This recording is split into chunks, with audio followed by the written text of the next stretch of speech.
What's up, everyone? Welcome to the Sports Reality. This is your boy Jeremy John, aka the fourth greatest Grenadian of all time. Got to drop the sound effect, aka the Little Wayne of podcasts, because I will get on any podcast and hit it with the J train. Perfect. Let's welcome my co-host, Cousin BigThad. BigThad, what's going on with you? Yo, you're gonna have to stop disrespecting these Grenadians. How am I being disrespectful? I still have not yet heard a good enough explanation of how I'm being disrespectful. I mean, first of all, well, for one, I will be in a spot ahead of you. So you're not even in the top five, son. You're not even in the top five. And y'all saying my name, put some respect on it. Not even in the top five. Not happening. I don't know how you come to that conclusion, man. Always. It will always be until the day I die. You will be behind me. So. But no, I'm good, man. I'm good. It's another week. No school. You know what I'm saying? No school for another 2 weeks or so. Perfect. Tonight, I am doing karaoke at the bar for the first time in over a year. Perfect. Wow. And I'm still kind of skeptical, bro. I'm still kind of skeptical. You know what I'm saying? Like, don't get me wrong. Like, yeah, it's some change in my pocket. You know what I'm saying? But I'm still kind of skeptical because I know what I've been doing for the past year and a couple weeks. You know what I'm saying? And if some of the people I know that's going to be there, I've seen what they've been doing for the past year and a couple weeks. You know what I'm saying? So I'm like, I'm still kind of skeptical, but I do get my second dose next Tuesday. So I think I can make it. I think I can make it for another couple days, bro. You know what I'm saying? I can make it for another couple days. Talking about the second dosage, I got mine today. Earlier today. How you feeling, man? I'm fine now, but I think I'm fine. I'm a little warm in this room. I don't know if it's just because I didn't open the window. I got the fever yet. No. You're not gonna get the fever, bro. You're not gonna get the fever. You are gonna get them hot flashes, though. You know what I'm saying? Yeah. You're gonna feel a little hot. You know what I'm saying? Or feel a little cold. One or two might happen. And that's the thing. My wife Rosie, she got, I think she got Moderna, I believe. I got the Pfizer, you know, the Zer, the Zer, got the Zer. It was a 94% efficacy, you know. So I got that. I heard the Johnson & Johnson one, even though it's a one dose. I heard a lot of people definitely feel sick for a day or two. Oh yeah, I wouldn't doubt it. That one is the one everyone said, nah, you are gonna feel sick for a little bit. That's that Johnson & Johnson. You know what I'm saying? Like, you don't know. I mean, who know? We really don't know what's in this stuff besides like, you know what I'm saying?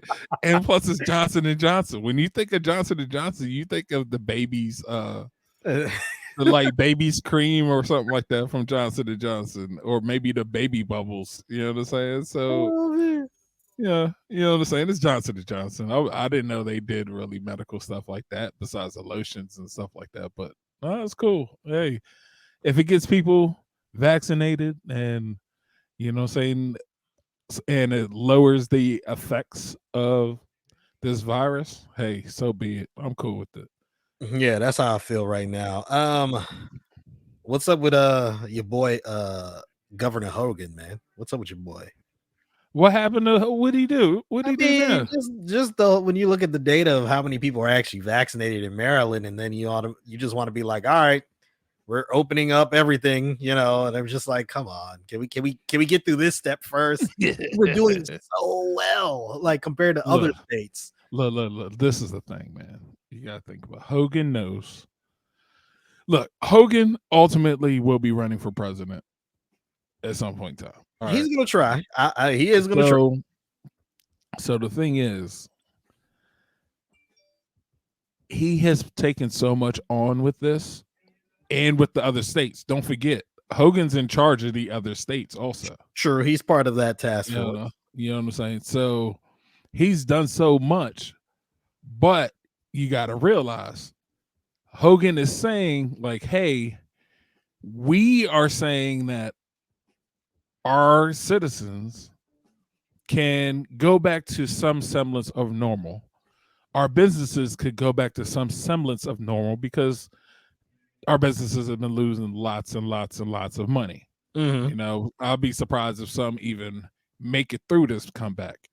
But also, he's given that responsibility to the county executives of the state.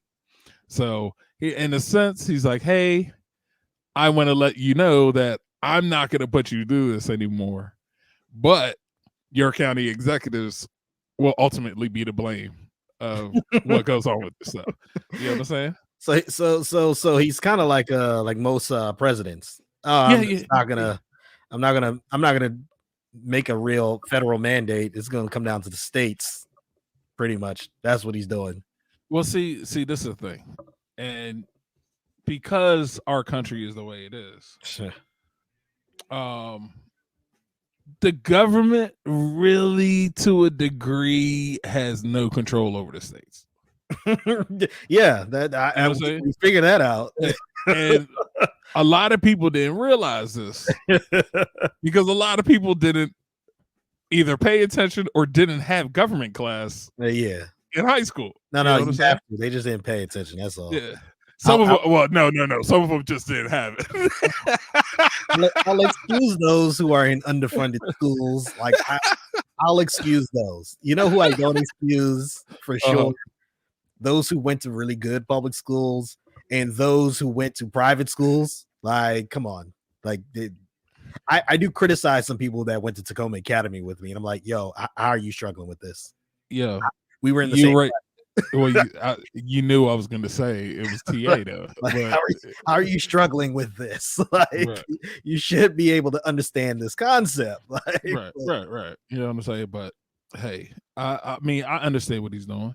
You know what I'm saying? I understand he's done so much and got so much. Like, think about it. The rest of the state is on, like, let's just say they're on phase 2B or it's phase 3 right now. You know what I'm saying? Montgomery County and PG County are still literally on 1A. Yeah, that's true. You know what I'm saying? For the longest time, like the rest of the state was on, they moved up. They were like, okay, we can move up, you know, a half a step or whatever. PG County, Montgomery County was like, nah, we're on 1A. The state went to 2. We're going to go on a modified phase 1A. We're on phase 2B now. Montgomery County and PG County, we're on a modified 1A right now. And it's kind of wild because I'm just surprised that businesses in these counties, like especially PG and Montgomery, that they're still open. Yeah, I mean, you know what I'm saying? Like, I'm surprised they haven't just closed just because. You know what I'm saying? But you know what? It is what it is. At this point, it's the accountability of the people themselves. We can't hold Hogan accountable anymore. We can't hold we can hold the county executives because they've just been behind anyways. But half of them don't know what they're talking about anyway, so they're just like, you know, it is what it is. I mean, PG Hospitals, that's the death trap. So yeah, I can't trust anybody that is involved in PG Hospital. But it might change. It might change since the University of Maryland's involved now. So I'll say this: I actually went to PG Hospital to get my vaccine. You sure you got the vaccine, sir? And I'm sitting there getting my second dose today, and like one of the alarms goes off in the hospital, and none of like the nurses or doctors are moving. And I'm just like, so is this a fire drill or or is this like the fire alarm? Right. And like, am I gonna have to get up? And I literally sat down. I was like, yo, you gonna give me this shot before I leave? Because I ain't trying to wait again to get back into the building. They were like, oh, it goes off like kind of like this, like around this time on this floor. I was like, oh, so it's no specific like alarm. They're just like, nah, it just goes off. So yes, Yeah. That is Look, PG Hospital. my man. Well, I grew up with middle school, elementary school, high school together. You know what I'm saying? We still talk to this day. Like, we see each other every once in a while, whatnot. And he had to go to PG Hospital for something. And his girl isn't from here. She's like from Wisconsin or something like that. Uh-huh. So he had to go to the hospital. Something wasn't right. You know what I'm saying? So he went to PG, you know what I'm saying? Because he lives in Bowie and he wasn't going to Anne Arundel. And he's like, PG's closest. You know what I'm saying? Even though they had the Bowie Medical, but it's only open for a certain time period. So they go to PG Hospital and he's like, yo, he knows what's up. He knows, certain things happen at the hospital and it's no big deal. You know what I'm saying? So while he's there, he's like filling out paperwork or something like that. And next, like more than half of PG County Police Department shows up. You know what I'm saying? Like they're all in. And coming to find out, like, some patient, it was something like a gunshot thing, and the guy got free and was almost like keeping the officer hostage. Like he got something like that. So she sees all of these cops come in and whatnot, and she's freaking out. You know what I'm saying? She's freaking out. Like the nurses aren't really doing nothing. They're just like you're saying, like, oh, this is normal. You know what I'm saying? She's freaking out because she ain't never seen it. She's like, why are these cops coming to the hospital? Oh my God, blah, blah, blah, blah. So my man's mom shows up and she's like, oh yeah, there's a lot of cops here. And his girl's like, I know. And he's just sitting there like, yeah, this is normal. You know what I'm saying? His mom's like, yeah, this is normal. This is nothing normal. You know what I'm saying? And even the nurse was like, yeah, sweetheart, this is kind of normal here. It's Prince George's County. And she's like, wow, you grew up here? Yes. Everyone didn't live in cornfields in Wisconsin. I mean, come on. Some of the people in Bowie that grew up in Bowie don't know this stuff. You know what I'm saying? So, but they swear they PG though. True. That is true. They swear they PG. That is true. We got a lot to get into for this week's show. Going to talk about the NBA trade deadline, all the things that happened in the NBA this week, also the NFL, big trade in the NFL with draft picks. We'll get into that. More news with Deshaun Watson and other free agency news. We'll also have a quick recap of the NCAA tournament games. BigThad, I broke my strike for one game. You actually watched a game. I watched a college basketball game. It was the UConn women versus Baylor women's team. You got to. That's a game you always have to, just because of who they are. Really, really good. So I broke my strike, and then I just haven't watched college basketball since that game. So with that little strike, so you're gonna have to give me an update on what's happening in the NCAA tournament. Gotcha. We'll also have our sports free zone where we will talk about more Quavo and Saweetie news, Lil Nas X, and then we will wrap up the show with an interview that I did earlier this week with Greydy Diaz. Make sure you stay tuned for that as part of our Women in Sports Month. Just want to remind you all to subscribe to the podcast where podcasts are available. And that includes Apple, Anchor, iHeartRadio, Spotify, TuneIn. You can also watch us on YouTube, Facebook, and Twitch. If you're currently watching with us right now, let us know that you're watching. Let us know who you are. Let us know where you're watching from, and we will give you a shout out here. Let's now get right straight into the NBA. BigThad, we did a NBA trade deadline recap last right. I would say it was okay, but then it was like literally as soon as we finished, we got even more trades that happened. Everything jumped off. Everything jumped off.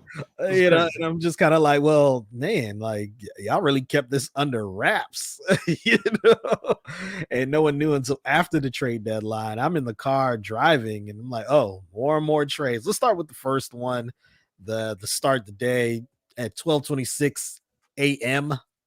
Eastern Standard Time last Thursday. Detroit Pistons agreed to trade DeLon Wright to the Sacramento Kings for Corey Joseph and 2 second-round draft picks. Then at 10:23 a.m., the Denver Nuggets acquired JaVale McGee for Isaiah Hartenstein, a 2023 protected second-round pick through number 46, and an unprotected 2020 second-round pick. So it was protected through the first 46 picks of the draft, and then 2027 second round draft pick. This when things got real interesting. The Orlando Magic made a big trade. They traded Nikola Vucevic to the Chicago Bulls. In return, they got Otto Porter, Wendell Carter Jr. Yep. Am I forgetting anyone else with that specific one? I don't think so. Okay. I mean, even if we are, it was nobody of significance. Oh, Farouk Aminu. Yes, Al-Farouq Aminu. Al-Farouq. Al-Farouq went to Chicago. Chicago, so he was part of the trade. Yeah. Other than that, there was nobody like specific or notable that. Yeah. I mean, Otto Porter's not really notable, but it is what it is. Then a little bit later, it was Aaron Gordon got traded to the Denver Nuggets. Then about 20 minutes later, after the Nikola Vucevic trade, Evan Fournier was traded to the Celtics for 2 second-round draft picks. That's crazy. Then you had Rajon Rondo traded from the Atlanta Hawks to the Clippers. Yeah, for the 6th man. Yes, and Jamal. I was about to say Lou Williams. Lou Williams. Honey, was it lemon pepper wings? Lemon pepper, and it's supposed to be lemon pepper and like something else mixed. Yeah, it's called. He could get it all the time now. Yeah, I don't think anything's better than like honey Old Bay though. Right, of course. I mean, it could be honey Jo, maybe. You know what I'm saying? Because you know how us Maryland folks are. It's a big fight between Old Bay and Jo. Jo. Yeah. See, you don't even know. You don't even know. JO's just like Old Bay, but it has a little bit more. Just little. Where are they based out of? Maryland. Oh, okay. No, I'll support that. I just want to make sure because I know Old Bay for sure is Maryland. Yeah. That's like, where they from? That's like Under Armour. You know what I'm saying? Oh man, it's like Under Armour and what's the other company that's out of Maryland? Oh. I know Under Armour. That's about it. Okay, yeah. That's fine. Let's keep it going. Got a comment from YouTube. Cousin Sam said garlic parmesan is the way to go. Yeah, that's a good one. That's a good one. That might be second. In the beginning, I would have never wanted garlic parmesan. I'm like, the smell, I don't know, on chicken. And then I had garlic parmesan, man, for the first time, and I was just like, yo, this is really good. Anyways, back to the NBA. The Bulls made another trade. They made a trade with the Washington Wizards, sending Daniel Gafford and Chandler Hutchinson to the Wizards for Troy Brown Jr. and Mo Wagner. Yep. And then Mo Wagner gets traded to the Celtics. Yes. Okay. So I forgot about that one. Yeah, right after that. Right afterwards. He ain't even get time to pack a bag. It was like, Chicago. Nope. Oh man. Then the Sacramento Kings traded Bielitsa to the Heat. The Heat got Maurice Harkless and Chris Silva. And so that was that trade. Now the other blockbuster trade, Oklahoma City Thunder sent George Hill to the 76ers. And the 76ers also got Ignas Brazdeikis. Ignis. Just leave it at that. Ignas Brazdeikis in a Yeah. 3-team trade. So the Knicks sent Ignis to the 76ers. The Thunder got Austin Rivers and Tony Bradley, a 2025 and 2026 future second round pick from the 76ers. Yeah. Knicks got Terrence Ferguson and Vincent Poirier. I think that's I believe Austin Rivers got he got bought out. Yeah, bought out. And he's gonna be signing somewhere, but I can't remember where right now.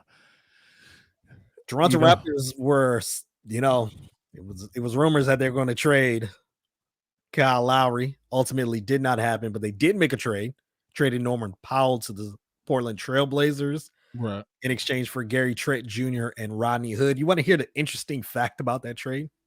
What's that? Gary Trent Jr. and Gary Trent Sr. got traded. Listen to this. Mm-hmm. This is Gary Trent's third year, right, in the league? Or I believe so. I think it's his third. Could be his second. Yeah. But regardless, listen to the stat. They both got traded 2 years in their third year and 41 games into the season. Wow. And if it's not the third year, then it's the second year. But that's the stat that they got traded. the same amount of games into their, into that season. Right. That's wild. That's wild. And then the first game that they play, they end up playing against each other. Portland and the Raptors have to play each other. Norman Powell lines up with the Raptors. And then he's like, oh, I'm sorry about this. He ain't have enough time, man. He ain't have enough time to, learn his new teammates. So he didn't realize that, he was on the opposite team now. Yeah. The Raptors also traded Matt Thomas for a future second round pick. That's when a lot of people were like, oh, okay. They're opening up a spot. You know what I'm saying? Maybe, yeah. Let's see what happened. Ultimately, Lowry did not get traded. But the Raptors then traded Terrence Davis to the Kings for a future second round draft pick. So that happened. The Pelicans decided they're not going to trade Lonzo Ball. He was safe, but they did trade JJ Redick to the Mavericks. And that's when we turned off the stream last week. Yeah. We were like, there's nothing more. Nothing more. No, we're gonna go. We're gonna go on our way. Trade deadline passes, and then you hear the big news. Victor Oladipo traded to the Miami Heat, and the Houston Rockets in exchange got Avery Bradley, Kelly Olynyk, and a 2022 first round swap. Yeah, they literally got nothing for Oladipo. Nothing. Oh man. And then Daniel Tice of the Celtics was traded to the Bulls. That was the Mo Wagner trade right there, which then led to LaMarcus Aldridge being bought out. Aldridge then ultimately signed with the Brooklyn Nets. We'll get into that a little bit later. Who do you think was the big winner during the trade after the trade deadline, BigThad? Big winner. I think it's it might be like a 3-way tie for me between Denver, Miami, and Brooklyn. Denver getting Aaron Gordon, Oladipo going to Miami, and Aldridge going to the Nets. Yeah, like it just is. Man, it's crazy. Like, I think a lot of people think that Aldridge and Griffin, their career is done. You know what I'm saying? That's in their mindset. And I'm just thinking that they were just in bad situations for the past 2-3 or so years, and you're gonna see a difference between them two, with them two being in Brooklyn, man. They want to be there. They were in a place where they know, they're not going to be starters, but it don't matter when you have those other 3 starters. You can come off the bench and still be significant to the team. You know what I'm saying? So, yeah, I think it's a 3-way. You know what I'm saying? So far, it's looking like it might be pretty good. Haven't seen Oladipo with Miami yet, or Aldridge with the Nets yet, but that Aaron Gordon trade is looking fruitful for them right now. You know what I'm saying? Their first game, it looked like Aaron Gordon has been there all season long. You know what I'm saying? That's how fluid they are right now. I think it's a 3-way. It's going to be a good move. Good move for Denver. Yep. Shout out to our cousin Nikki. She texted me and said that she's watching. So snap! Thank what you, up, Nick? Tuning in. Also, Derek Jordan. He says, I'm going to second garlic parmesan on chicken wings. All right. That's. I mean, it's a. I think it's a second. It's definitely a second. You know what I'm saying? It's a second on mine. It's still. I mean, you're still gonna have the honey Old Bay as first, but garlic palm, it's creeping up there for the second place right now with me, especially with me. But then I got the regular hot. You know what I'm saying? The regular hot wings. That's that third right there. You know what I'm saying?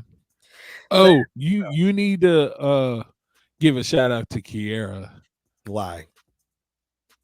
Just because because you know how we are. You know what I'm saying? I mean, don't give her a shout out like, oh, it's our favorite cousin or nothing like that. No, I mean, if you want to bash her right now, go for it. You know what I'm saying?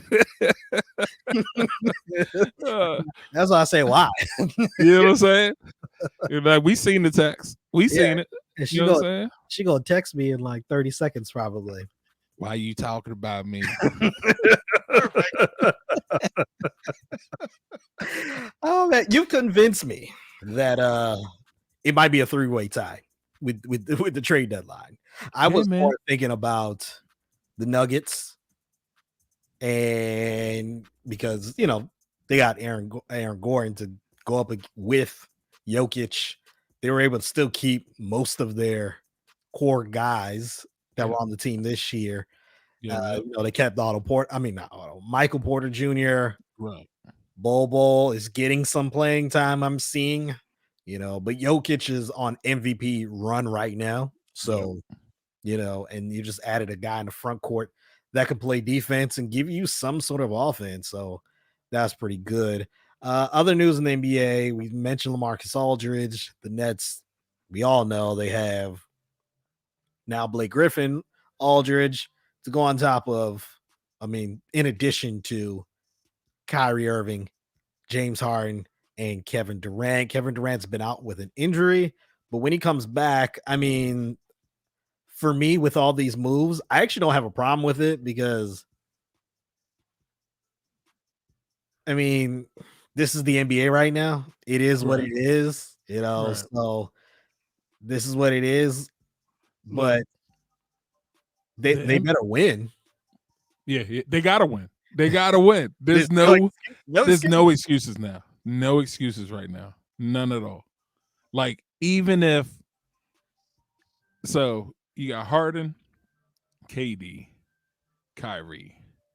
Let's say Jordan's your starting center, and you have Aldridge or Griffin as your 4.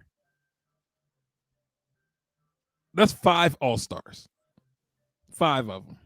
All-Stars at some point in time. And you have a 6. You know what I'm saying? So this year, you have an All-Star team as your starting 5. It is not a bad All-Star team by any means. You know what I'm saying? So if you put all of them in their prime, that's a great All-Star team right there. You know what I'm saying? But if they lose, come on, man. If they lose, and especially if you got Aldridge for nothing, Griffin for nothing. I think there was a stat that with those two, after their buyouts and joining the Nets, it literally cost the Nets like $2 million for those two. literally cost them nothing. You know what I'm saying? So they got to win it. They got to win it. First of all, they got to make it out of the East. All right. They got to make it out of the East, which even with this team, they don't look, they don't right now, they just don't look like they're a clear favorite. You know what I'm saying? On paper, they're the clear favorite. But when you see them on the court against, like, say, I would say it's between them, Milwaukee, Sixers. Could I put a fourth team in there? No, I'm not even going to put a fourth team. The Heat. Did you mention the Heat? I didn't even mention the Heat, but I'm not going to mention them. You know what I'm saying? Okay. Even though they're, when you put 1, 2, and 3, they're real close with those 3. And then you have Miami as the 4th, but they're not, I can't say in a 4 that 4th place is that close to 1, 2, and 3. But yeah, they got to win it. You got to get out the East. And when you get to the finals, you got to win it. And I don't think they're, on paper, they look a lot better than every team in the West. But I don't think they're that far apart from the other teams in the West, especially a 4th place Lakers. Mm-hmm. You know what I'm saying? Like, I don't see them as a clear favorite for the championship by any means. I agree with it. They have to win for this season to be successful. Like this season, I'm not gonna say the experiment, because we saw with the Miami Heat, 2011. They ended up losing, and for them that was unsuccessful. But they ended up winning 2 years after that, and then they went to the finals again, 4 finals appearance, and 2 championships. It was a success. It would have to be something like that for this Brooklyn Nets team, but for this season, it will be unsuccessful if they win, especially with all these pieces that they've added. I do not have a problem with them putting these guys together, especially when they were in situations that were like really bad. Yeah. It wasn't like, they left one good team to go play with a better team.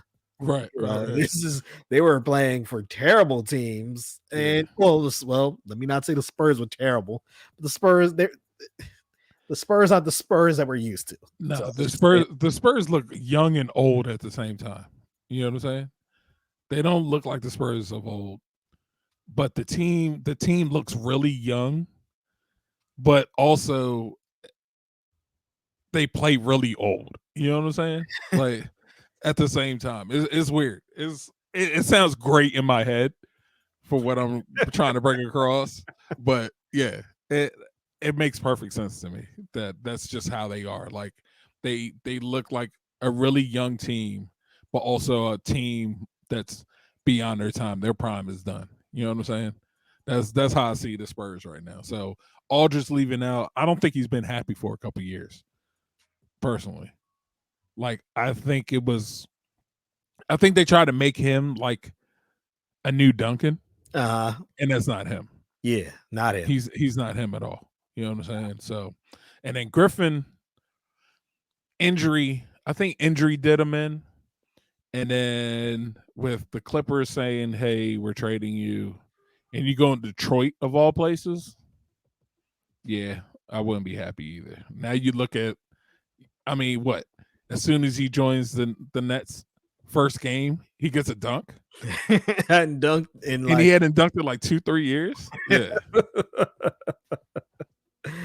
Let's now get to the news of the favorite teams of the co-host here. The Washington Wizards. They've won 2 of the last 3 games. They defeated the Detroit Pistons. They defeated the Indiana Pacers, and last night fell to the Charlotte Hornets. However, during that stretch, Russell Westbrook has been playing phenomenal, including a 2020 triple-double. 20 points, I wish he points, 20 assists, and I forgot how many rebounds, but he had a double-digit rebounds. Yeah, he had like 14 rebounds. I was hoping he'd get to 20. You know what I'm know, saying? The way he was playing, yeah, he could have got to 20 if he had like an extra like 2 minutes. they ultimately won. But then we got someone in the media had something to say about the situation with Russell Westbrook. It was Stephen A. Smith. Let's take a listen to what he had to say. Westbrook is a serious brother. He's real and authentic in every way. And I have nothing but the utmost profound respect for him as a man. I truly mean that. And, you know, with a lot of people, I could joke around, but not when it comes to Westbrook, because that ain't his style. You know, you don't joke when it comes to him. And I respect that. So I'm going to be as real and as authentic as I possibly can be. Westbrook's numbers last night mean absolutely nothing to me because even though that's great numbers, that's what Westbrook can do. We all know this. He's a former league MVP. He's the most athletic point guard we have ever seen in NBA history. He's been, I believe it was 4 conference finals in his career. We know this, but here's the reality of the situation. Russell Westbrook, when we look at his game, it's the same stuff every year. Kevin Durant departs. You don't make it out of the first round until you get to Houston last year. Last year in Houston, he was an MVP candidate, averaging 27, 7, and 7, okay? But in the playoffs, they obviously folded because they were going up against the Lakers and they were just overmatched. We understand that. You want out. So what do? You end up going to Washington. Now, I understand that I get to look at coaching because Scott Brooks should have some explaining to do to have the absolute worst defense in basketball. Any coach that has the worst defense in basketball should have some explaining to do. They are ranked 30th in the league in points allowed. But Bradley Beal and you are in the backcourt together, and y'all are 17 and 28 in the Eastern Conference. And you're Russell Westbrook. And I want to remind everybody who the teammates have been. Kevin Durant. Now, Russell Westbrook's getting paid over $200 million. And damn it, the fervor he brings to the game, I understand him getting that money. But in terms of results, Kevin Durant was your teammate. Harden was your teammate not once but twice. Reggie Jackson was your teammate. Serge Ibaka was your teammate. Victor Oladipo was your teammate. Paul George was your teammate. Bradley Beal is your teammate. I mean, damn. You've played with some great, great players over the years, some talent, and not a single title to show for it. So to me, if I'm going to look at everybody else, whether it's LeBron and Kyrie and Steph and everybody else, I got to look at that too. The numbers are the numbers. That's Russell Westbrook. He could do that to anybody. But I'm at a point in time in his career where it's like, it ain't about that no more. It's about whether or not you can get to another level to win the chip. Then Westbrook, he added this, after the game the other night.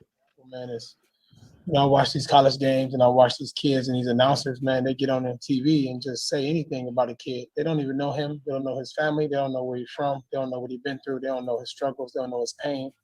They don't know anything about the kid.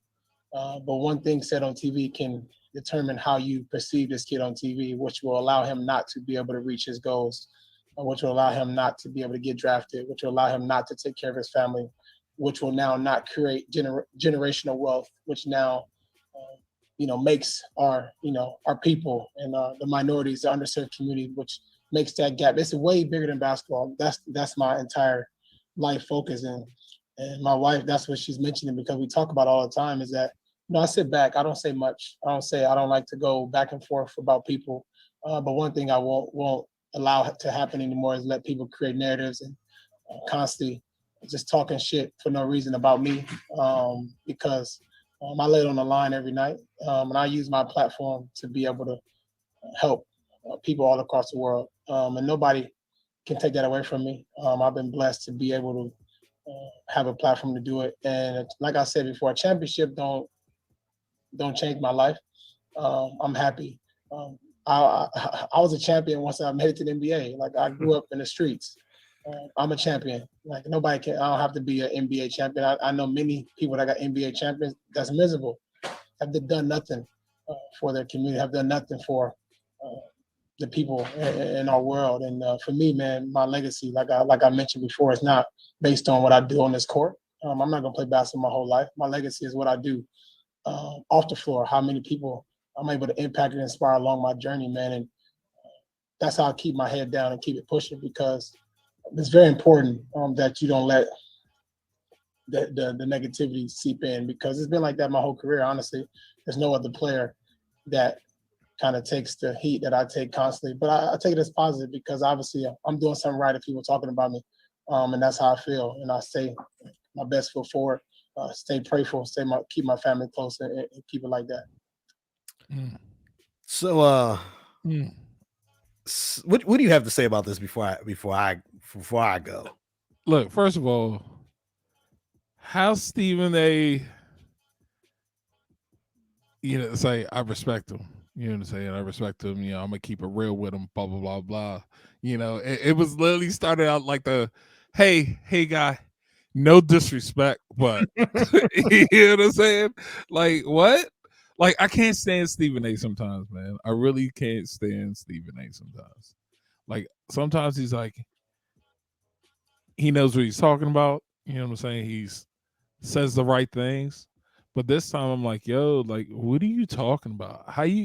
Just because somebody can do this on anybody, like you say, you know what I'm saying? Like, he's making history. You know what I'm saying? Like, come on. Like, it doesn't mean anything that he's breaking history. You know what I'm saying? He's doing things that other point guards in this league that may be better than him can't do. Come on, man. Like, what are you talking about? And yes, the Wizards. The Wizards suck. We've sucked for years. You know what I'm saying? Like, think about it. Like, I just can't get it, man. Because think about it. He's breaking Wizards records. Harden, who's played, I think, just about the same amount of games as Westbrook, is breaking Nets records over like a point guard like Jason Kidd. You know what I'm saying? So what are you talking about? So are you going to say like Harden's records that he's breaking with the Nets right now doesn't matter if they don't win the championship? Is that what you're saying? Like Harden hasn't won the championship yet. You know what I'm saying? So what are you saying right now? Stephen, I can't stand it. I'd rather it been Max saying this, because we just know Max knows nothing besides boxing. But I can't stand Stephen A. sometimes, man. This is my thing. Look, there's context to everything. Everything has context. And I understand that Westbrook hasn't won a championship. I understand that Kevin Durant moved on and won 2 championships, and Harden's on a team where it's presumed that they're going to win. Right. And, Serge Ibaka ended up winning eventually later. But let's remember, Serge Ibaka was what? The 4th, 5th option on that Raptors team that won? He might have been like the 7th option. Let's get as a starter. Let's go to James Harden. I mean, what has James Harden done without Russell Westbrook? Got just as far. Western Conference Finals. Came up short. Came up really short. Yep. Many times. Let's go to Reggie Jackson. He's been nothing since he left the Oklahoma City Thunder. Like, he's an NBA player. That's about it. That's it. And then let's get to Kevin Durant. What team did he go play for? The team that beat him many times. Thank you. The team that has 2 of the best shooters of all time. Right. Defensive Player of the Year. Yes. Of course, it's going to be easier for you to win there. Like the best guy in Australia for the longest time before Ben Simmons. So I can't even think of his name. Was it Padulia or? Yeah, you know who I mean. He's from Georgia. Zaza Pachulia. Oh yeah, that's right. Never mind. No. Oh, what's his name? Andrew Bogut. Andrew Bogut. Yeah. Did he end up winning with them when Durant was there? But anyways, I understand. I think he got hurt, but he did get a ring though. I think. Yeah. So that's my thing. And people are acting like rings are just easy to get. Like, as a superstar, it's easier to get a ring as a bench player or just a rotational player. Right. It's not easy to get a ring as the star player. Right. How many rings Juwan Howard got as a journeyman? Well, no, not really. I think he was like a player assistant coach at the time. Yeah, I think like one, or maybe he got two with the Heat. But yeah, that's the thing, man. And if you looked at Wizards games, and this is what annoyed me with someone on Facebook, this was about 4 or 5. This was about 10 games into the season. Westbrook was still dealing with injury. Right. They were like, "Oh, see, Westbrook, I told you those triple doubles mean nothing." And I'm like, first of all, he's injured right now, so he can't really show you how well he's playing. Since he's been healthy, the numbers he's putting up is pretty good. Let's also remember they won how many games before the All-Star break because of Westbrook playing really well? Right. Wasn't it was like 7 out of 10? 7 of the last 10 games. I think it was 7 out of 10, 7 to 10 or 8 of the 10, something like that. Yeah. That was because Westbrook. Yep. And then when you look at these games, it's not like Westbrook's being selfish. Like he has to play that well so they can be in the games. Right. and also with the triple double, one of the categories is assists, meaning that you help someone else score. How is that selfish? Right. Look, the team needs to be better. There's a lot of things wrong with the team, but I can't sit here and say it's Westbrook and that Westbrook, that he's just playing like his performance means nothing. When actually, if he wasn't on this team will be the worst team in the NBA. Oh yeah, no doubt about it. With Bradley Beal. Right. Yeah, no doubt about it. So even if John Wall was still there, the team would still be the worst team in the NBA. So you see that hasn't worked out yet for Houston, has it? Yeah. Another one that has context. Real quick before we get out of this segment, the Los Angeles Lakers. You showed me something with the Lakers. Brian Windhurst, didn't he say something about Dennis Schröder? What did he say about Dennis Schröder? Yeah, Schroeder turned down a contract extension from the Lakers. I think it was like 2 years, $85 million or something like that, or take a few. like the only reason, and like I told you, I think the only reason he turned that down because he was in that trade talk for Lillard, which I understand. But there's going to be 2 players from the Lakers that would have had to go. 2-3 players that would have had to go because of the contract and where the luxury tax was for the Lakers. So, hey, it happened. You know what I'm saying? You were part of the trade talks. I mean, who wouldn't want to trade you for Lillard? You know what I'm saying? But was it Lillard or Lowry? Which one? Lowry. Oh. Yeah. I thought maybe there was my bad about Lillard also. No, my bad. You know the Ls. It's the Ls. No, it's all good. It could have been either one. He would have to be the guy that needs to go too. Yeah, you know what I'm saying? So that's the only thing I could think of. There's no way he's looking for more money from the Lakers. You out your mind. But that's the only thing I could think of is, because of trade talk, and then, there's a possibility, hey, LeBron or somebody could leave, you know what I'm saying? And he doesn't have a chance, you know what I'm saying? But I know you had responded with a reason why. What was yours? What did I say? Now I gotta go look at my text. Would you say he's betting on himself for the? I said. I gotta read it verbatim. Yeah, because it sounds better. I said he's stupid not to take that deal, right? Unless he's betting on himself winning the NBA Finals MVP this season. Like that's the only way we can be like, all right, now we got to pay you more than what we offered you. Right. Man. That'll wrap it up here for our NBA segment. Let's now get into the NFL quickly. There was a trade in the NFL. Well, actually, there was a trade in the NFL. The Miami Dolphins, they traded their 3rd overall draft pick to the San Francisco 49ers to drop to 12. And then a little bit later, they then traded the 12th pick to the Philadelphia Eagles for their to move up to the 6th pick. So now the 49ers have the 3rd pick, Miami has the 6th pick, and the Eagles have the 12th pick. So now a lot of people are saying that the 49ers are going for a quarterback, which means Garoppolo may not be there much longer. He might just play one more year, or he might be out of there depending on how things go with whoever they end up drafting. I think, I mean, you're not getting Trevor Lawrence.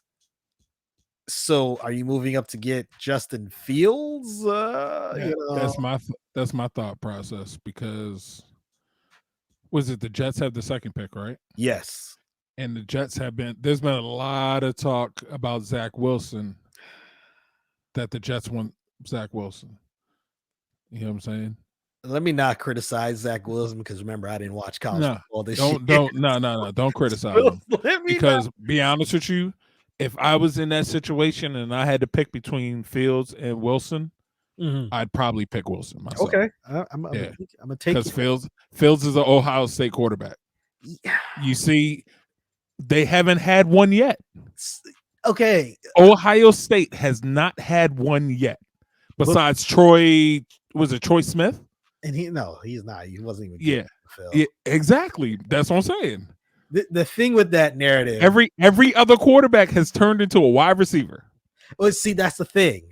Like they weren't really drafted high. The only high one was Haskins. He was the only 1st round pick. What? The rest were like 3 or after. No. Braxton Miller was a 3rd, and he was a wide receiver. He went to wide receiver.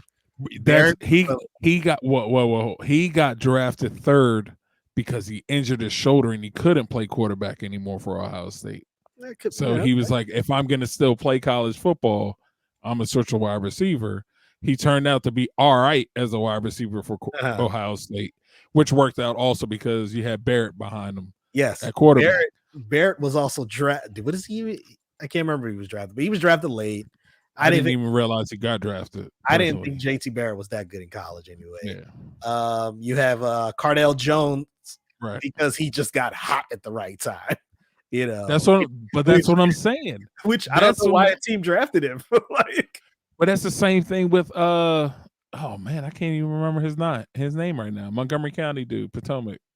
He played for the football team last year. Dwayne Haskins. Yeah, Haskins. Yeah. Geez, I still don't even look. No. I still don't know why he was drafted so high. Just because he had 50 touchdowns in college for one season. Come on now. I didn't think he was that good then, but you got to take Ohio State quarterbacks as it is. I think none of them. Yeah, I give Fields a little bit higher than. Yeah, see, I personally Fields is the best out of the entire group. Like right now, yes, he's the best out of the entire group. So. And you know why? Because he's gotten more time out of everybody else, also in the college system. You know what I'm saying? Oh man, the NFL. It's gonna be 17 games in the NFL. It just looks terrible. I don't know amount of games. It's another. Look.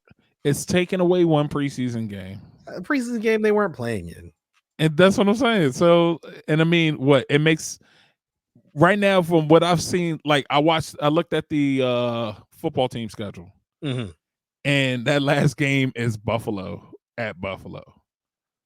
Yes. You know what I'm saying? So they're not making that last game a division game, which kind of still makes different. It means weird to me. It's really weird to me. It's basically so you then play a non-conference division and just one team from that division. So this coming season, the NFC East is playing the AFC East. The Cowboys play the New England Patriots. That's who they play. Okay. They're saying that the 17 game is going to bring up more money for the league, which means more money players. We know that. It's like the 16 game season was just perfect for 32 teams in right. How it's set up. We just got some teams, and they're going to alternate between teams who have 8 home games compared to 9. So they're gonna do all of that. Your Washington football team. Who did they sign? Was it Adam Humphrey? Adam Humphries. It's a good pickup. From the Tennessee Titans. It's a good pickup. You know what I'm saying? Getting a little nervous over here. They're getting speedy. They're getting really speedy right now. That's why I say I'm getting nervous. Now, I'm wondering, with me is I'm wondering if who they're going to go after. You know what I'm saying? If they're going after a running back, I don't know why, or if they're going for another wide receiver. But I want to say when it comes to the draft, it's I can't even think of his name right now. And I was talking to somebody about him yesterday, the Alabama wide receiver that got injured. Yeah. Was it Waddle that got injured? Waddle, yes. Now the funny thing, everybody's talking, their Heisman winner. Yeah. And I'm like, y'all do realize that Waddle was the better receiver. You know what I'm saying? It's just so happened that he got hurt 3 games into the season. Yeah. Like his numbers were ridiculous in those first 3 games. You know what I'm saying? So like everybody's like, yo, Bob, and they keep forgetting about Waddle, and I hope the rest of the NFL forgets about him. You know what I'm saying? Like forget about him, and let's sneak him out real quick, or a good or even Alabama's running back. You know what I'm saying? Like I like the whole Washington football team like picking up Alabama players. I really like that. Yeah. That's I'm doing that. What y'all been doing? We signed DeMonte Casey. So it looks like we're getting all the Atlanta Falcons defensive backs. They come with what's his name? The new defensive coordinator, the ex-coach. I don't know. Who's that, Quinn? Yeah, Quinn. Keanu Neal. Mm-hmm. Actually, both of them should be better than who we had, so I should be grateful, I guess. But Madden numbers look great, man. I can't. Hey, but if you ain't never seen them, just go by the Madden numbers. But man, this is give me a little scary. That getting these DBs from a team that was struggling in the defensive backfield. Were they really that bad though? They were bad the last few years. It was like once they lost in the Super Bowl, the defense never got back to like what they were in the Super Bowl. Yeah, and that year is what got them. Yeah, Shanahan with the offense was good, but the defense was shut down. Definitely. So that's what got them into the Super Bowl. And I mean, they had a good run up until the fourth quarter of that game. So, yep. Let's now get to our NCAA tournament news real quick. This shouldn't last long. I watched the game between Baylor and UConn women's basketball game. Really good. Paige Beckers played well. The game came down to a last second shot by Baylor. Look, the young woman was fouled, but the referees weren't calling anything all game. So, yeah. They were letting them play. So you got to, but it was one of those things that it was a foul. Like that woman got fouled. But the funny thing, she got fouled before she even pulled up to shoot. Did you notice that? She was getting hacked and then went up and They were letting them play all game. They were letting them play. I can't be mad at it. So who's in the Final Four right now you tell me, because I have no idea. Did UCLA end up getting in there for the men? Hold on. I thought we were talking about the women, man. Let's talk about the women. Let's talk of the women right now. Let's talk of the women. Yeah. So right now the Final Four is Stanford, who's the number 1 seed. Blue blood. South Carolina, coached by Dawn Staley. Mm-hmm. Number 1 seed. UConn, number 1 seed. Blue blood. And Arizona, number 3 seed. First time ever to the Final Four. Okay, that's what I was about to say.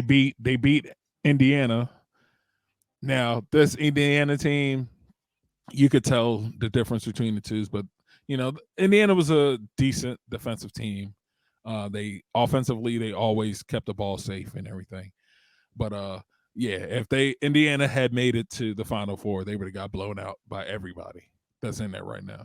Oh yeah. This Arizona team, they're pretty good. You know what I'm saying? They have a senior point guard. Well, actually, I want to say she's a graduate senior. Because she transferred from Washington last year. Okay. And yeah, man, she's pretty good. She's like their star player. She scored, I think the past 3 games, she scored over 30 points by herself. You know what I'm saying? So because they're playing UConn, if UConn stops her, oh, they're golden. You know what I'm saying? Like they're golden. If they just stop her, she's golden. But nah, man, it's looking good on the women's side. The men's side, the Final Four is Gonzaga, the favorite. UCLA, the 11th seed. They beat Michigan by 2 points, man. Baylor, the other number 1 seed, and Houston, the number 2 seed. Man, so they haven't been this far since 1984, where they played in the national championship game against Georgetown. Yeah. It's kind of interesting that they didn't win. What, Michigan? No, Houston. Oh, Houston? Oh, yeah. Like they lost. Well, obviously Georgetown in that 84 season was, they were really good. But then I can't remember. Did they have Drexler that year? Yeah. No. Or was Drexler came the year after? No, Drexler was already in the league by then. But was he? Olajuwon was on the team. Phi Slamma Jamma. Wasn't that Olajuwon and Drexler together? Yeah, but Drexler got drafted 83. Okay. Yeah, but Olajuwon was still there. Yeah. I mean, come on now. 80s NCAA wasn't they were pretty legit all across the board, man. I mean, teams were even back then. Yeah, because culturally, basketball culture, it didn't matter how good you really were, you were staying until after at least your 3rd year. Right. So it created these rivalries. It created just more storylines. And I feel like, that's what's kind of missing now. And I understand some of these men and women, they want to get to the league earlier. But it is kind of affecting the game. But it is what it is. Let's now get into our Champ and Chump of the week. Every week we celebrate those that do well and we criticize those that do not. Starting with you, BigThad, who's your Champ of the week? Champ of the week is Russell Westbrook. Baby, want a champ. You know what I'm saying? Like we talked earlier, the game against the Pacers, 35 points, 21 assists, 14 rebounds. It was his 16th triple-double of the season and also a Wizards record. And it was over one of my favorite point guards for the Wizards, Darryl Walker. Yeah, I saw that. Yeah. See, you were like, I remember we talked about this on one of the earlier episodes, and I was talking about Wizards guards, and y'all were like, Darryl Walker. Darryl Walker still ain't better than John Wall's stint here. Whatever, bruh. Like whatever. I don't want to hear it. Yeah, he had the record for triple doubles. Yeah, my man had the knee pads. You know what I'm saying? Balling with the knee pads and the 3-ring socks. You know what I'm saying? Had the Stars and Stripes jerseys. Right. You know what I'm saying? Rod Strickland. Come on, Jay. You killing me right now. I'm not saying he's bad. You're killing me. You're saying Wall was the best. You literally said yourself Wall was the best point guard here. Said he was the second best to Earl Monroe. But yes, better than those two other guys. You're killing me, bro. Mark Price, bro. Mark Price. Brent? That was Brent. Was that Brent? Yes. So, okay, fine. Brent. You know what I'm saying? Brent, just because he's Mark's brother. You know what I'm saying? Like, what? You are disrespectful. You know what I'm saying? This is going to surprise a lot of people when you hear this coming from me. But my champ of the week goes to Kevin Durant. Baby, want a champ. You don't like these. You don't like these local players, do you? No, it's not that no, Kevin Durant.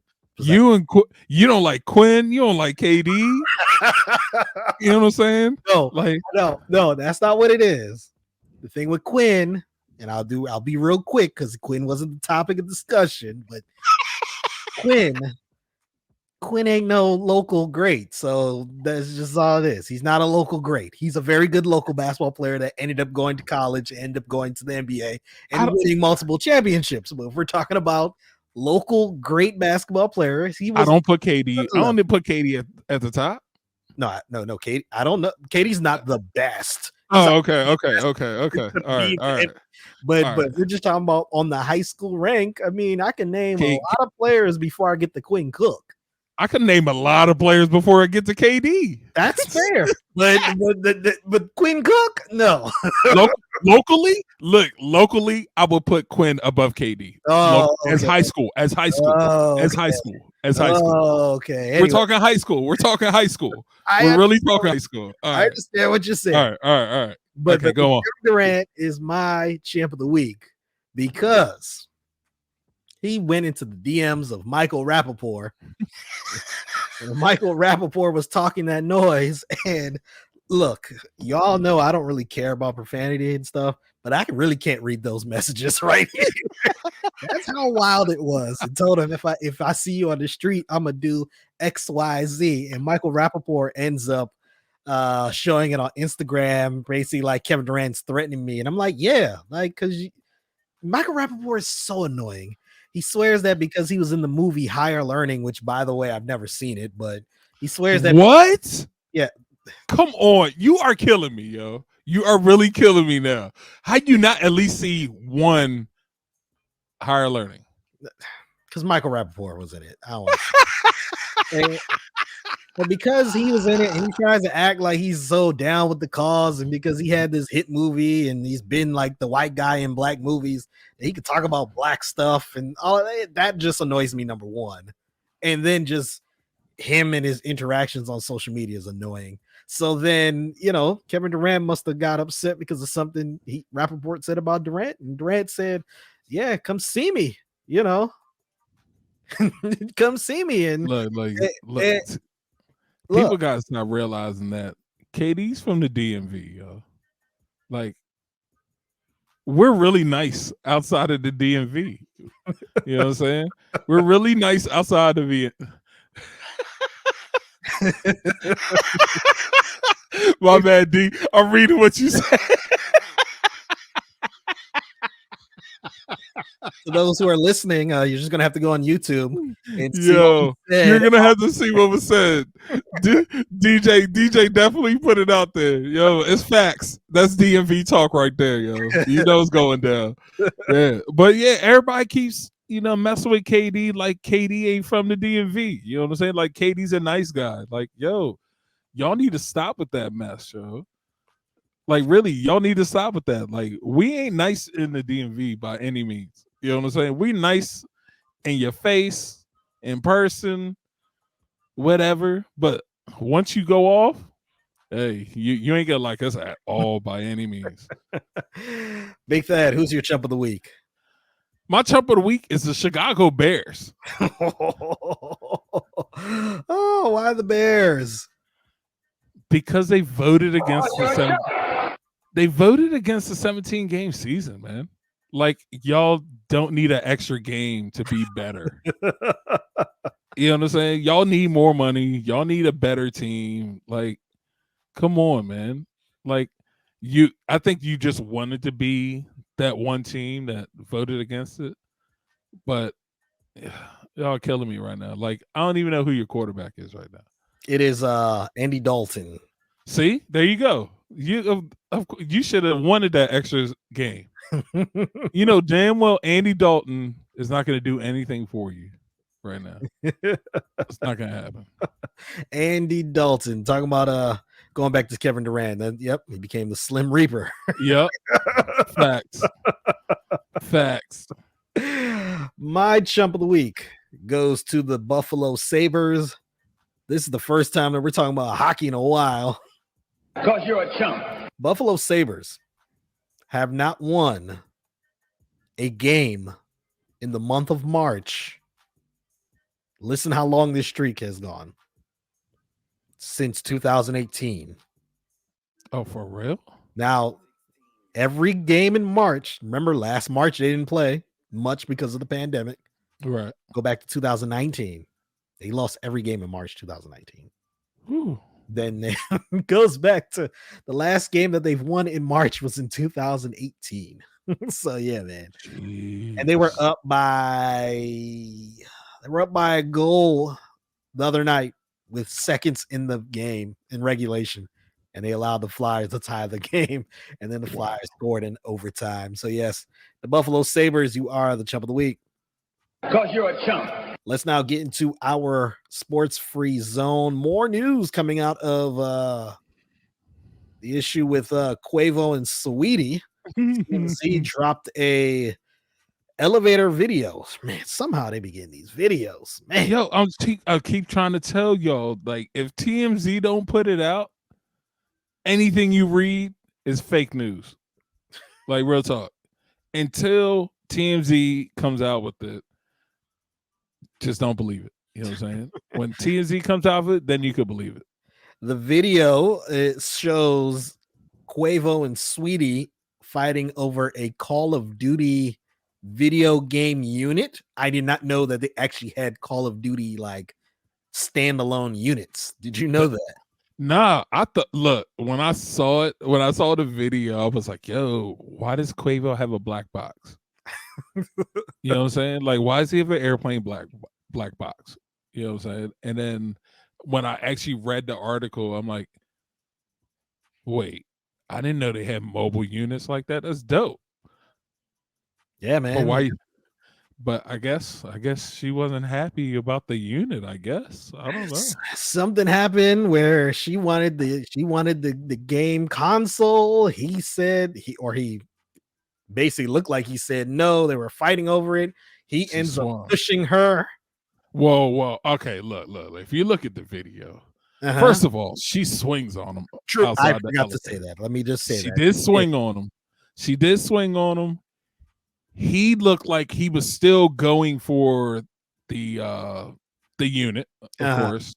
And in the midst of that, she fell. She lost balance and fell. I don't think he actually pushed her, but he kind of like, it was kind of like a forearm, grabbed the unit, and her momentum pushed her. He kind of like box stepped her out the way, you know what I'm saying, to get his unit, and she fell, and he just kind of like looked at her when she was on the ground because obviously she was hurt. She might have twisted her ankle.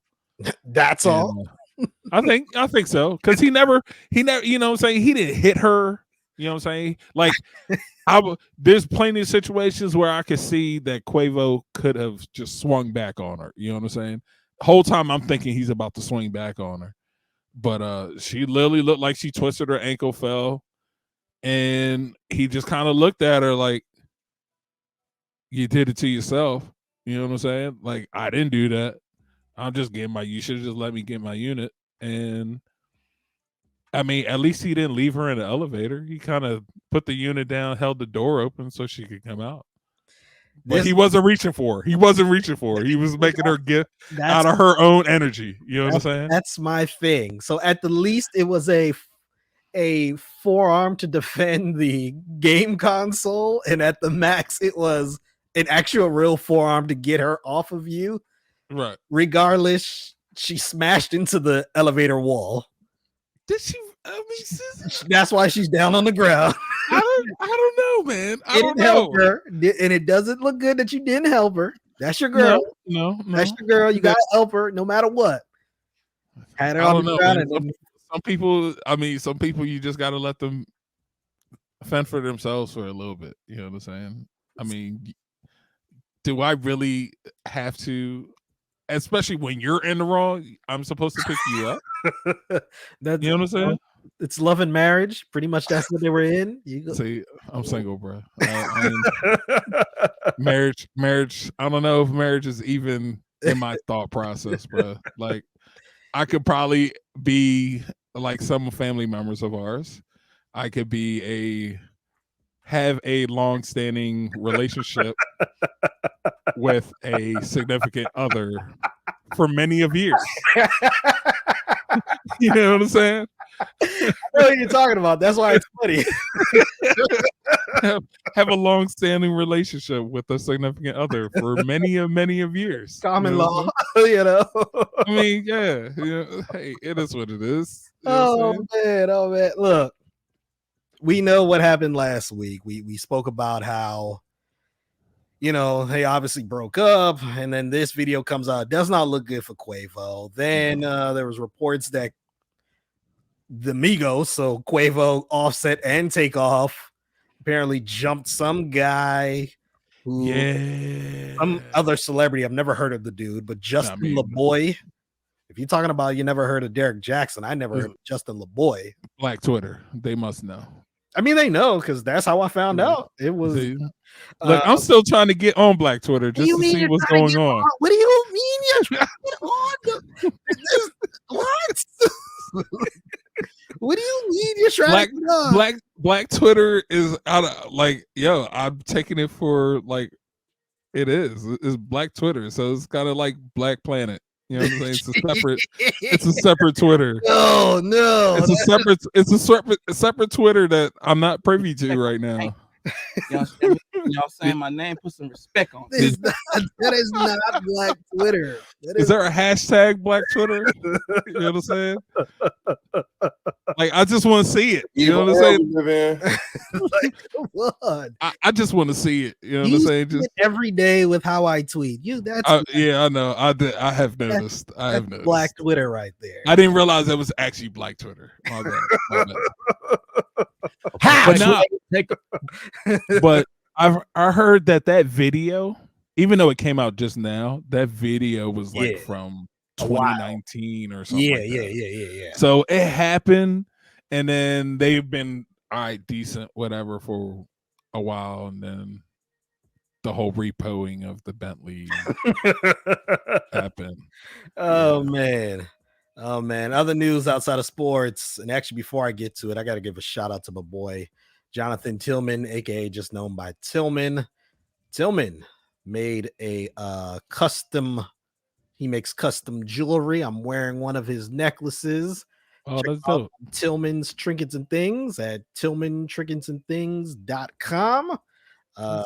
Yeah, man. My mom saw it. She was like, "Oh, you got a gold necklace?" And I was like, "Nah, it's not gold, but it is custom made though."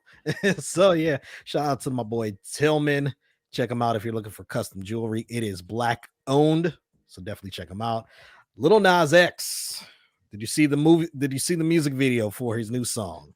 Look, I saw a Instagram clip of it, and it's only reason why I saw it was because it was on Funk Master Flex, his Instagram, and all. You know what I'm saying? I didn't even press it so I could hear what was going on, but he said something about Lil Nas' new track, and I love it. And everybody in the comments was like, "The flex bombs, yes." But yo, that's so annoying, yo. I understand why New Yorkers don't really mess with flex anymore. But anyways, everybody was like, "Yo, flex, you done lost your mind, bro. Like, this is terrible." And he's like, "No, I love it." You know what I'm saying? Flex bombs. You know what I'm saying? I love it, blah, blah, blah. And then I realized I saw the video and I was like, what is going on? Like, this is off the rocker. Like, what? Like, okay, Lil Nas X. All right. Went from Old Town Road to this. Well, see. All right. Well, people don't remember Old Town Road wasn't just kids song. Right. The kids thought it was. Nope. Oh man. So yeah, man, he has a music video out. Me personally, the music video doesn't bother me, actually. Now let me describe it for y'all. He starts off in almost like an Avatar world. Like he was an Right. Avatar character. And, you know, he has a love interest in it. They're talking, they're making out, they're rapping. He then slides a pole that goes all the way down to what is considered hell.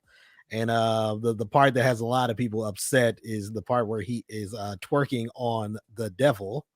And then after he twerks on the devil, he snaps his head, takes his horns, Twerks on the devil. yeah, and proclaims that I guess he is, you know, he is the devil. Now, look, I think there's obviously there's symbolism. We know that. But for me, I think the symbolism is that a lot of people have been saying he was going to burn in hell because he's simply gay. And I think he's just like, all right, well, that's what it is. That's what it is. Yo, And I think he's that's trolling. what I think it is. It is a troll. He's trolling. It's a straight troll on everybody, and everybody's freaking out about it. It's great. Exactly. I think it's great. And if you follow him on social media, the dude is a troll.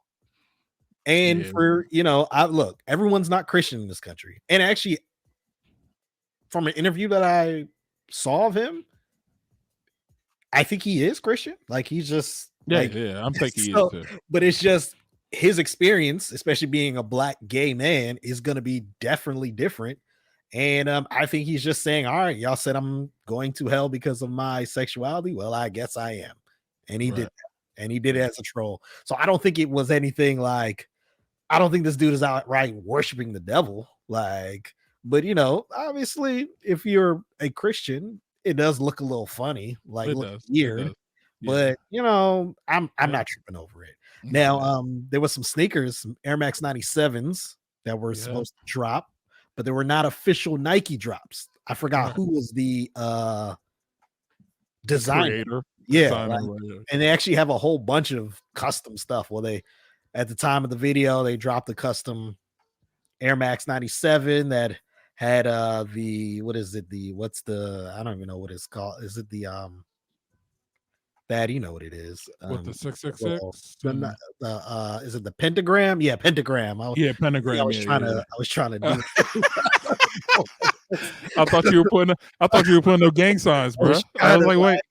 Then I was like, nah, I can't do it, right? I don't know. I thought you were putting up gang signs. I'm like, what's going on? It was like, don't let grandma see that. You know what I'm saying? Like, what are you doing? So you know, had a pentagram, had, you know, all sorts of stuff.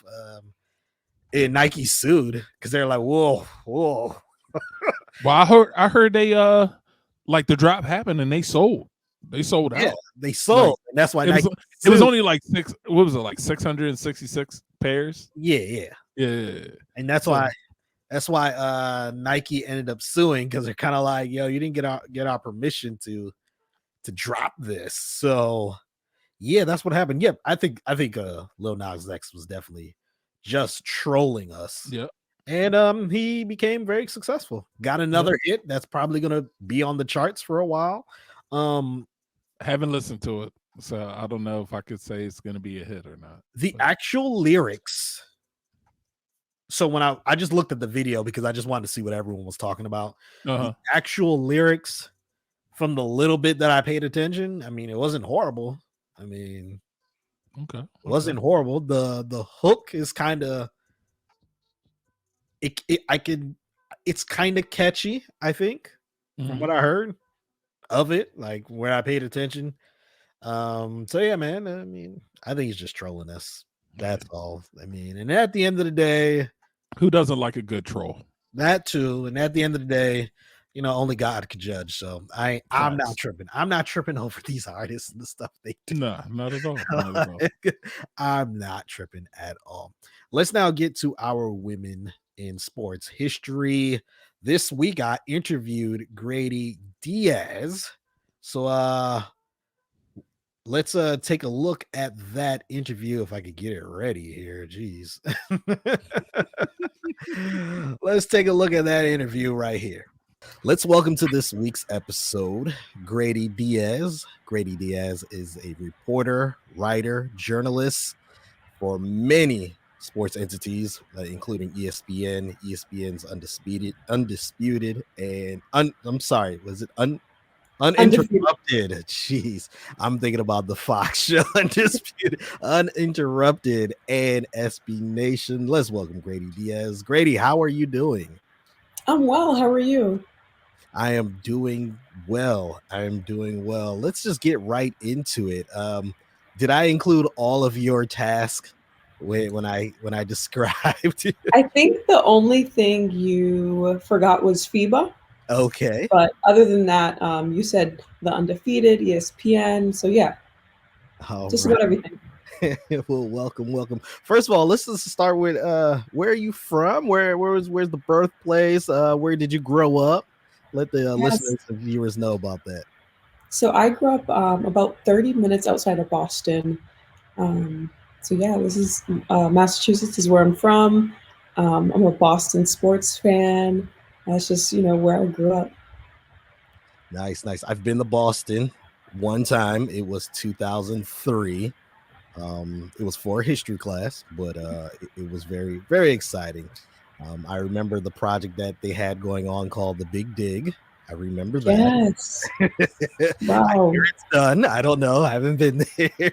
But anyways, let's continue this conversation. When did you know that sports was the avenue or the career that you wanted to get into? So I would say it took me a while to figure it out. So in college, I studied international business, and I thought that I would be working for a multinational corporation, living and working abroad. And then ESPN reached out to me for a job, and I kind of just jumped on it. And I realized that, okay, let me try something, although, it's not what I thought I would be doing. So my first job out of college was at ESPN on the business side. I was specifically working on all of their international networks, where I helped place commercials. So like if Coca-Cola had a commercial, if Nike had a commercial and they wanted it to air in the Super Bowl, I had to make sure that we had all of the elements so that we could put that commercial on TV. And I would say after about 3.5 years of doing that business role job, I realized that I didn't really like what I was doing. I didn't enjoy it. I didn't feel challenged. So I decided to make a career change to doing what I'm doing now. Oh, wow. It's interesting. You mentioned, obviously, you started out at ESPN, and most people think ESPN, okay, you're going to be a journalist, you're going to be an anchor, you're going to be a writer, columnist, or you're going to be on the production side somehow. You don't really think of the business side, Right. Things like that. So now that you transition to more of the sports and creative side, what are some of the things that you appreciate of working on that side? Oh man, I love storytelling. I love the research that goes into finding out as much as you can about a player, about their lives, about what they've been through, and just finding connections. And I would say just learning people's stories has been really cool. And, at the end of the day, their stories are always being written. Like, they don't just stop at any point. So, regardless if, somebody retires, they still have a life right after. So I think seeing players evolve and watching them grow and watching them, in different facets of their lives, I think for me has been the most rewarding. Oh, that is interesting. We are here with Greydy Diaz of ESPN's Uninterrupted, SB Nation, and working with FIBA also. This is Women's Month, so we are doing a segment, Women in Sports. We are constantly hearing about the challenges for women within the sports industry. We previously had Erica Fernandez, who goes by Curls in Sports, and last week we had Karita Parks, and they had a similar sentiment that women have to always work even harder just to get a little bit of respect from their peers within the industry. Have you witnessed things like that? I mean, sorry, I have to sneeze. Oh, no.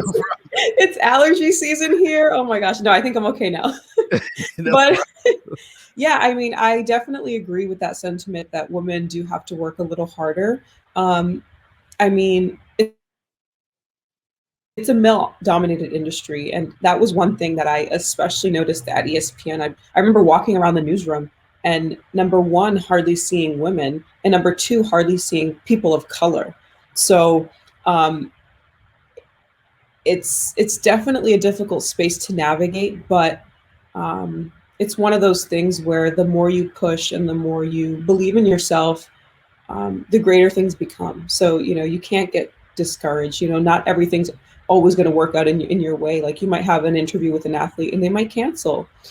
So you always have to be able to pivot and to just be ready for any sort of change coming on, just like the pandemic threw everybody's life out of whack, So we've had to figure out ways in which, how can we still tell stories? How can we still do interviews? And I feel like, things like Zoom, things like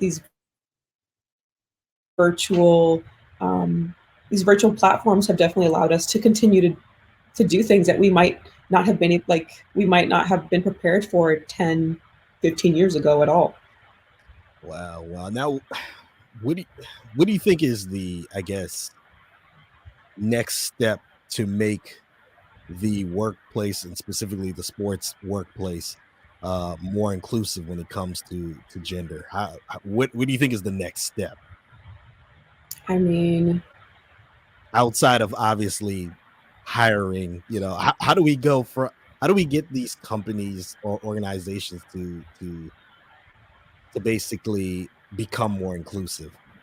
Well, I mean, there's so many levels to that. Obviously, you mentioned the hiring, but it's not just hiring people at the entry level. You need to have people of color, women of color and just women in general who are in positions of power.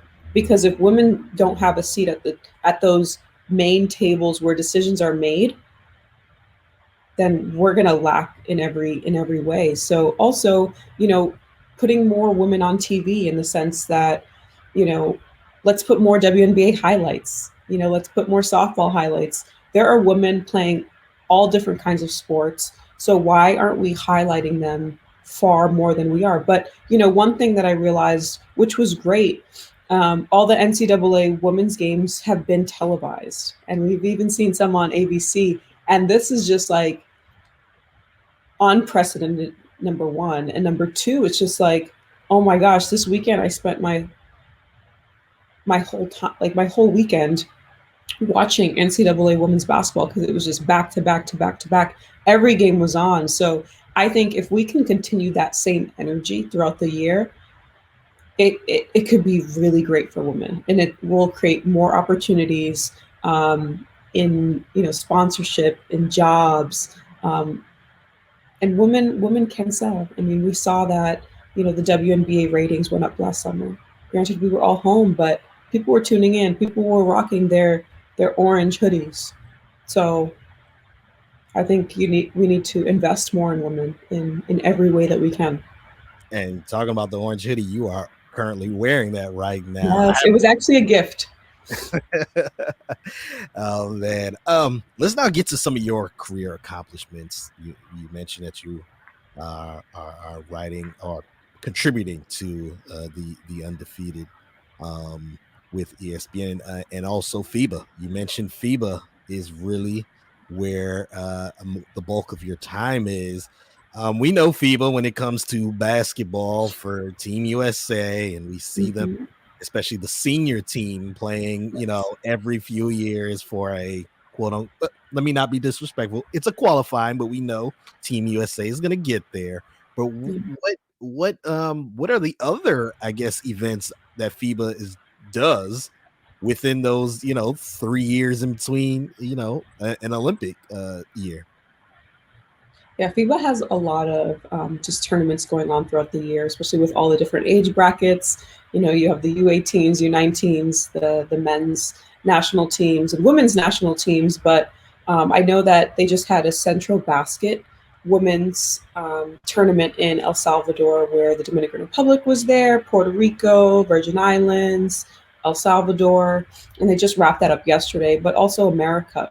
And I actually went to the men's America qualifiers in the Dominican Republic in November, and then in February in Puerto Rico. So I don't know, FIBA seems like they always have some basketball going on, which is awesome and fun. So definitely, check out their platforms. They recently launched AmeriCup W, so specifically focusing on the women's teams, which is amazing because they also have AmeriCup, which primarily focuses on the men.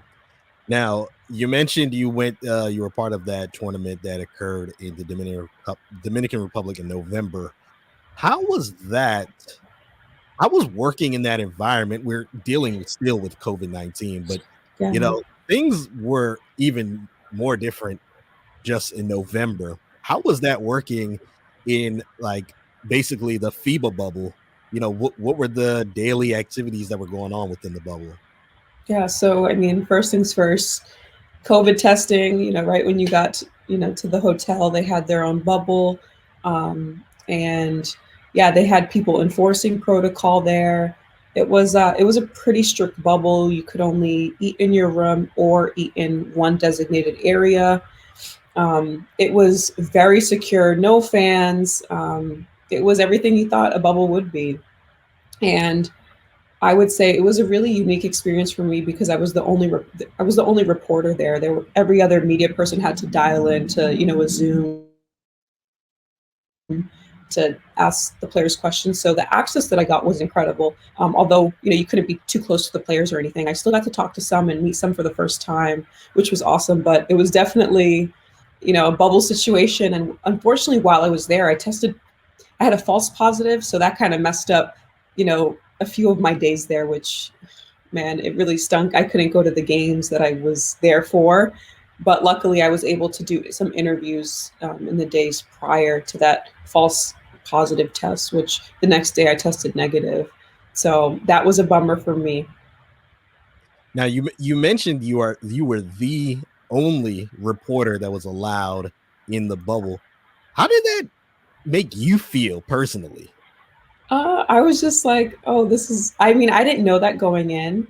And I was like, oh, this is kind of crazy, but it's every reporter's dream. You have full access and sole access. So it's just like, you're not having to wait on any other reporter to finish their interview or anything. It's just you. And that was the same case for the Puerto Rico bubble. It was just me. And it was a bigger bubble. So instead of 4 teams, there were 7 teams. It was USA, Virgin Islands, Puerto Rico, Dominican Republic, Mexico, and I'm missing another one. But either way, I was the only reporter at that one too. So you're kind of like, oh my gosh, I'm kind of blessed right now. But with that, there was still some pressure, to do what I had to do, get everything done. And again, being in a bubble situation, things aren't as easy. So yes, I was the only reporter, but doesn't mean I had 24/7 access to everybody, because people still had to be 6 feet away, and everybody had their own schedule. So there were definitely things to work through while I was in those bubbles as the sole reporter. I'm not going to lie. I am excited that I am talking to the only reporter who was down there. We're here with Greydy Diaz of ESPN's Uninterrupted. Undefeated. Undefeated. Jeez, I'm so sorry. It's okay. There's a lot of uns in the sports world. Undefeated. Jeez. Oh, yes. Undefeated. FIBA, also SB Nation. Let's now get to some current sports topics. The NCAA basketball tournaments. Let's start with the women's tournament. And unfortunately, the women's tournament started with some very terrible news about the treatment that the women's players were dealing with. Video surfaced on TikTok and then onto all other social media platforms about the quote unquote weight room and the food that they were being served. And then there was a comparison to the men's tournament, and the NCAA tried to act as if they didn't know this was going on. When you saw that video, what was your first thought? I was just like, there's no way. There's no way. Like, I might have a better gym set up at my house, and I don't even have, I don't even have every single weight. You know what I mean? So for me, I just saw that and I was just like, how could this happen?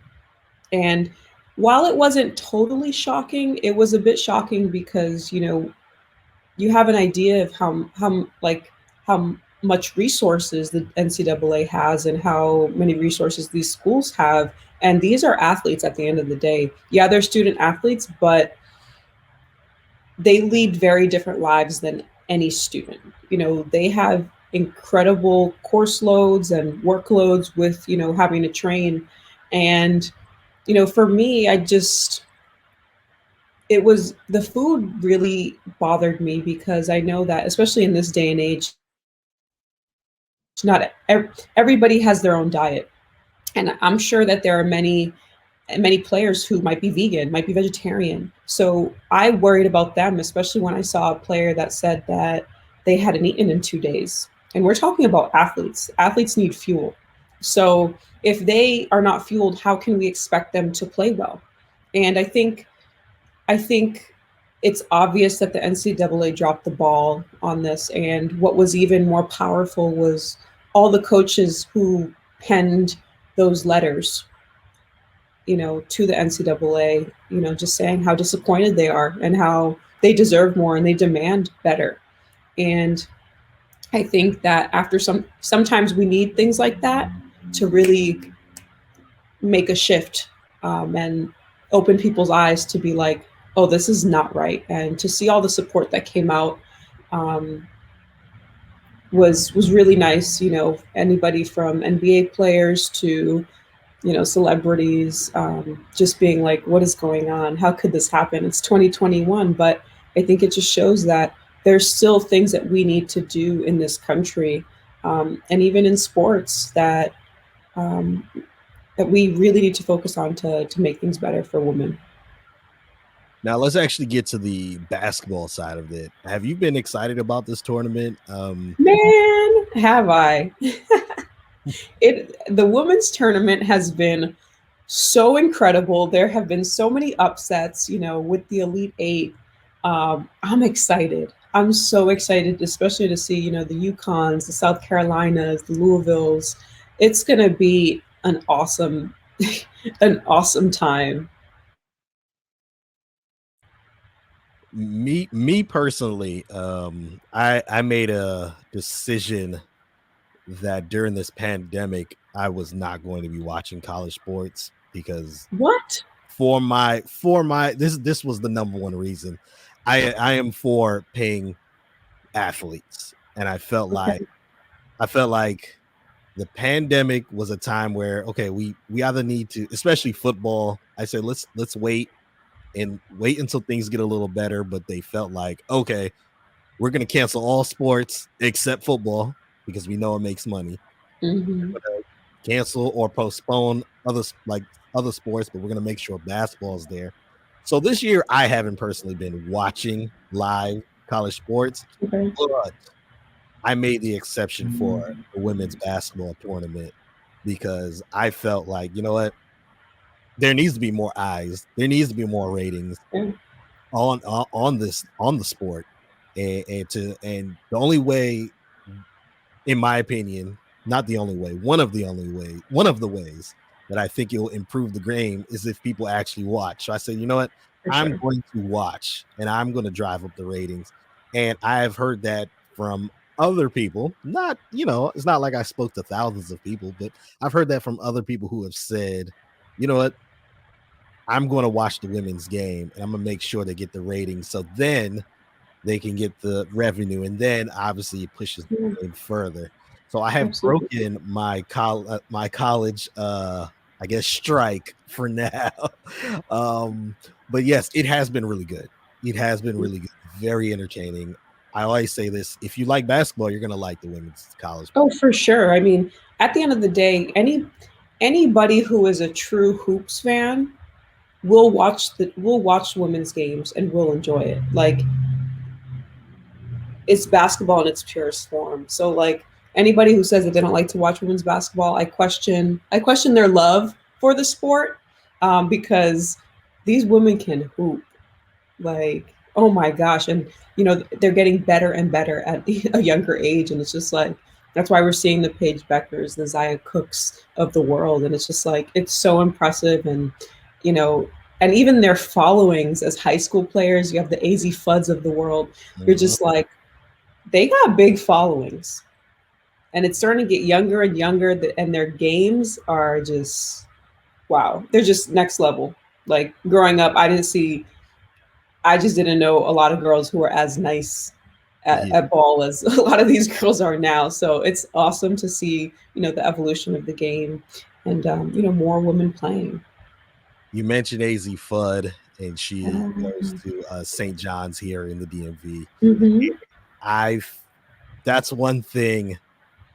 I said I was going to go to one of her games, and I didn't make it. And then the pandemic hit last year. And then obviously this year, still with the pandemic, they didn't have many games that were open to the fans. So I was like, man, I missed her playing before she goes to UConn. So yeah, that's one of my sports regrets that I did. Oh, I know. I was lucky enough. I actually saw her play once. Unfortunately, it was only once, but I think it was maybe her freshman or sophomore year, Okay. And in DC. So I got to see her play, but I definitely regret not going to see more of her games. But just life happened with Wizards games and Mystics games. So yeah, she's an incredible player. I mean, just her, if you look at her and you see her build, like she looks like a college player. She's looked like a college player for years.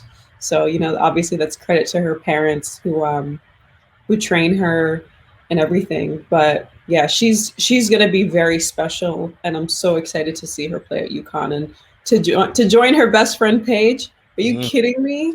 Like, oh man! Before we move on to some other sports topics, before I let you go, who do you think is going to win the women's NCAA basketball tournament?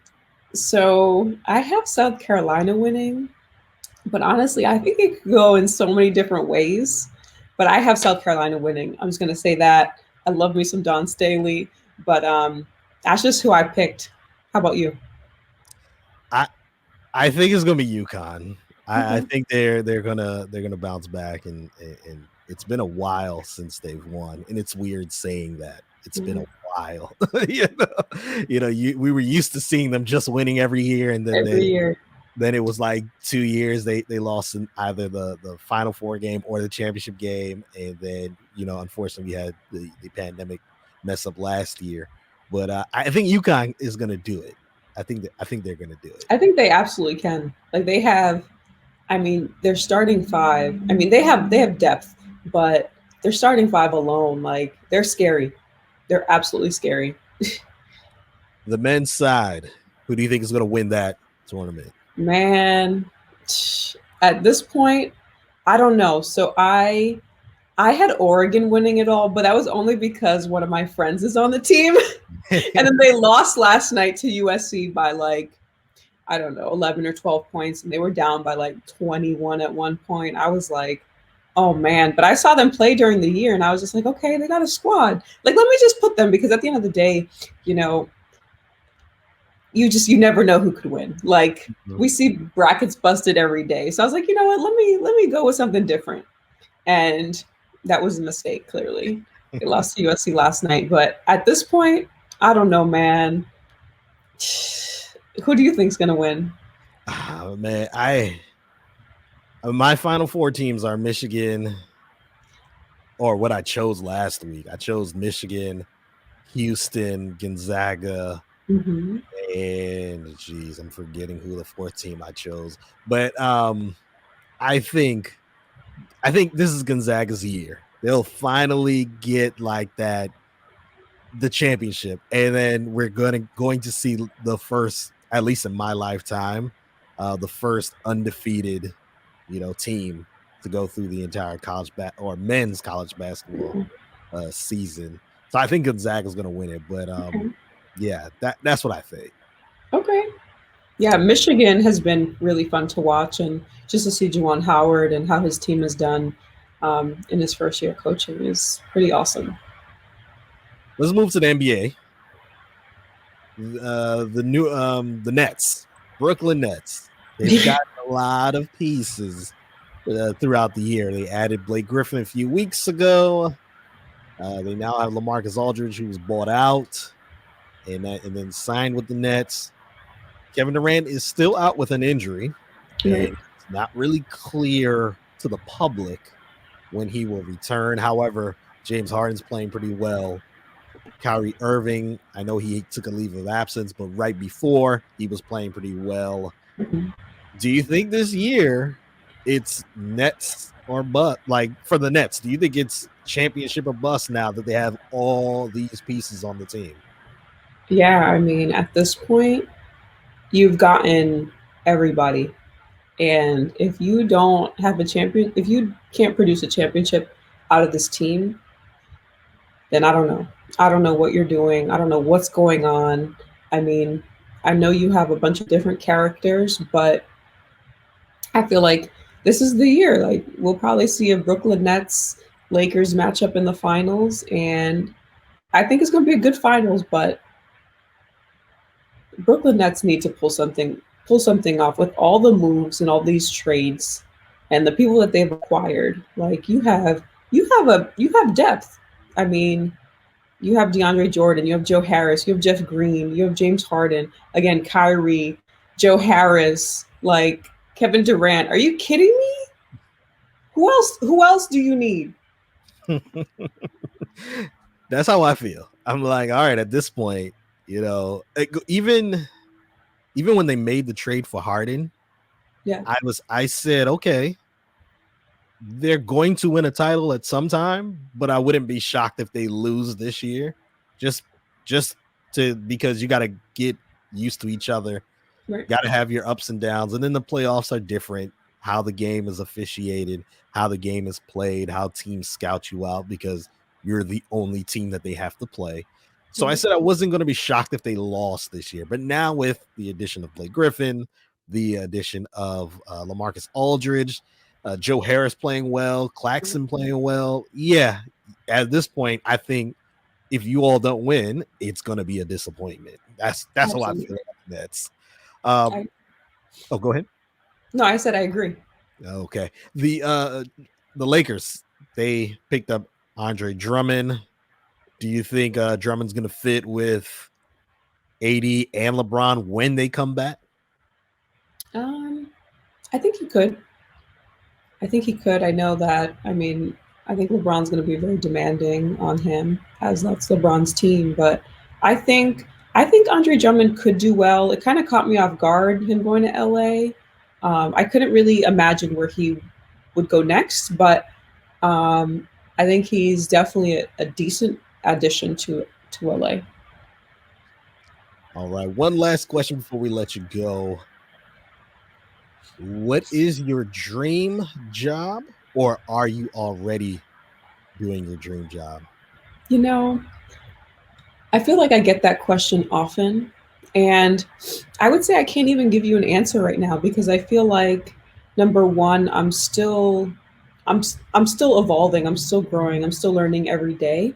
So I feel like I find my interests sometimes changing, you know, but I do know that I want to be involved in documentaries someday. I want to be involved in primetime interviews. So, you know, kind of like a Diane Sawyer, Robin Roberts type interviews. So, you know, I have interests in a few different things, and you know, I have to kind of see where life leads me and know that, you know, I could do many things. You know, some people, like if you look at a Jamel Hill. She has a podcast, she has a show, she writes, like she has a production company. So she has so many different hats, and I think that's amazing. So I would say that if anything, my dream is to never be constricted into one lane. I want to be able to kind of to do what interests me. And I know that I like, you know, different things. So I just need to be open to pivoting. So So I have dream interests, I would say. Well, Grady, thank you for taking time out of your busy schedule. I have so many more questions I can ask just from your answers, but I greatly appreciate it that you took time out of your busy schedule to be part of this interview. Any last words, any shout outs, or just anything that you want the listeners or viewers to know? Yeah, if anybody wants to reach out to me at any point for any advice, I try to make myself available. So you can catch me on Instagram, Twitter. I'm not really on Facebook that much, but Instagram, Twitter, you could just DM me, and you know, I'm open to helping out in whatever way I can, and even just offering advice, because I know that it takes a village. I know a lot of people have helped me along my way, and people have been generous with their time. But just kind of never give up on yourself. There are going to be days where things might seem hard, because they probably are, but the harder it is, the better the reward. All right, Grady, thank you for coming on to the episode. We really appreciate it. Thank you for having me. Thank you. That was Greydy Diaz of the Undefeated, and SB Nation and FIBA. We greatly appreciated. BigThad had to step out, but this is the end of the show. So I want to give a shout out to Greydy Diaz. Make sure you follow her on all social media platforms. Just search for Greydy Diaz, and let me put that name up so you can see how you spell it. Greydy Diaz, and actually it's Grady_Diaz. I can fix that real quick here. Let me fix it so y'all can see exactly where to follow her. Greydy Diaz, Grady_Diaz. So make sure you follow her. Also, shout out to my man Tillman for custom jewelry. Got it on right now. It's black owned business. If you want some custom jewelry, go check him out. The website is there at www.tillmanstrinketsandthings.com. Shout out to OSS 980. We got some big news with OSS 980. We are going to be doing a collaboration for the NFL draft. So we'll do a live show for the first round of the NFL draft. Make sure you tune in. Stay tuned for the announcements, but it will be for the first round of the NFL draft.